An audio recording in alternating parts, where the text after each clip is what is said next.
Hello everyone, কি অবস্থা সবার? আমি ওয়ার্ক থেকে এসে চেঞ্জ করে সাথে সাথে কিচেনে চলে আসলাম রান্না করার জন্য। ওয়ার্ক থেকে আসার পরে আমার কোনো কাজই করতে ইচ্ছা করে না সামটাইমস। আর যদি বাসায় রান্না না থাকে তখন তো আমার বসে বসে কান্না করতে ইচ্ছা করে। আর আজকে হচ্ছে যে সেই কান্নার দিন আমার, কারণ আজকে বাসায় কোনো রান্না নেই। আমার সকাল 8টা থেকে 5:30 পর্যন্ত ওয়ার্ক ছিল আজকে সারা দিনই আমার মাথায় এটা ঘুরেছে যে বাসায় যেয়ে আমার রান্না করতে হবে। অ্যাব্রোড লাইফ যতটা দেখতে ইজি মনে হয়, বাট আসলে কিন্তু ততটা ইজি না। এখানে কোনো হেল্পিং হ্যান্ড নেই, সব নিজের একার হাতে করতে হয়। আমি যখন বাংলাদেশে ছিলাম তখন কোনো কাজই করতাম না, কিন্তু এখন সব না চাইলেও করতে হয়। আমি মূলত রান্না শিখেছি অস্ট্রেলিয়াতে আসার পর। আমি যখন রান্না করতাম মোস্ট অফ দ্য টাইম আমার আম্মু ভিডিও কলে থেকে আমাকে বলে দিত যে কখন কত চামচ হলুদ মরিচ দেওয়া লাগবে। সো আমি এইভাবে করে রান্না শিখেছি এখানে এসে। এখনো নতুন কোনো ডিশ রান্না করার সময় আমি আমার আম্মুকে ফোন দিয়ে বলেছি, আম্মু কিভাবে রান্না করব আমাকে বলো।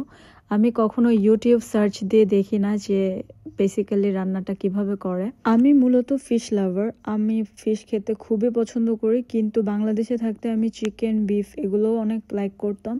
কিন্তু অস্ট্রেলিয়াতে আসার পর বিফ আর চিকেন থেকে কেমন যেন একটা স্মেল লাগে আমার কাছে, তাই আমি খুব একটা খেতে পছন্দ করি না। মজার বিষয় হচ্ছে আমি বাংলাদেশে থাকতে কোনো শাকসবজি কখনো কিছুই খেতাম না, কিন্তু এখানে আসার পর থেকে আমি একদমই মনে হয় ভেজিটেবলস লাভার হয়ে গিয়েছি। যে কোনো টাইপের ভেজিটেবলস দেখলেই এখন আমার এক্সপেরিমেন্ট করতে ইচ্ছা করে। ফর দ্য ফার্স্ট টাইম আমি আজকে মূলা রান্না করছি।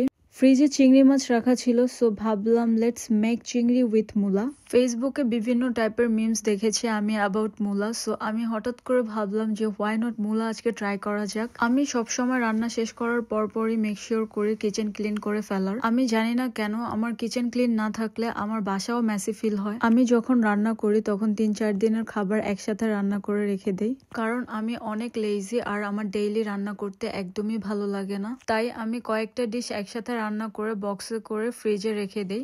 আজকে আমি করলা ভাজি, ডিম ভুনা, মূলা দিয়ে চিংড়ি, লাউ দিয়ে ডিম, আর হচ্ছে বাংলাদেশি একটা ফিশ, আমি সেটার নাম জানি না, আমি জাস্ট আনকমন একটা ফিশ দেখে কিনে নিয়ে এসেছিলাম। এগুলোকে আমি ফ্রিজে রেখে জাস্ট মাইক্রোওয়েভে গরম করে খেতে পারবো। অ্যাটলিস্ট 3 থেকে 4 দিনের জন্য আমার রান্নার কোনো প্রেশার নেই। এগুলো রান্না করতে আমার প্রায় 3 আওয়ার্সের মতো টাইম লেগে গিয়েছে। আমি সবসময় সবকিছু রান্না শেষ করে তারপর ভাত বসাই, কারণ ভাত রান্না হতে হতে আমার সবকিছু ক্লিন করা শেষ হয়ে যায়। অলমোস্ট সব কাজ শেষ আমার, এখন জাস্ট ডিশগুলোকে একটু ওয়াইপ আপ করে আমি শেলফসে রেখে দিব।